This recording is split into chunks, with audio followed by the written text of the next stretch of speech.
আমার ইচ্ছা থাকে, স্বপ্ন থাকে যে ন্যাশনাল টিমে একদিন। নাহিদ রানা আলোচিত এই পেস বোলারের স্বপ্নটা পূরণ হয়েছে প্রত্যাশিতভাবেই। ১৪০ থেকে ৪৫ কিলোমিটার বেগে বল করতে পারেন অনায়াসেই। এই গতি দিয়েই এসেছেন আলোচনায়। টেস্ট যখন আপনার সিক্সে যাই তখন তো আমাকে ডেলি বলে, এখন ঠিক আছে তুমি এসএসসিটা পাস করো, এসএসসি পাস করার পরবর্তীতে তোমাকে আমি ভর্তি করে দেবো। এসএসসি পাস করার পর নরেন্দ্রপুর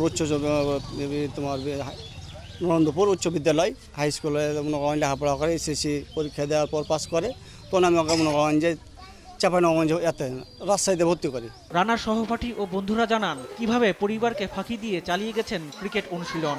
তার বাবা মার একটা দোয়া ছিল, তার বাবা মার একটা চেষ্টা ছিল যে লেখাপড়া করে কিছু করব, কিন্তু তার একটা চেষ্টা ছিল যে সে একটা ক্রিকেট খেলে দেশের উন্নতি বা মানুষের একটা উন্নতি করব। নাহিদ রানার খেলার যে নেশা, মানে নাহিদ রানা আমার কত হয়তো 2-3 বছরের ছোট।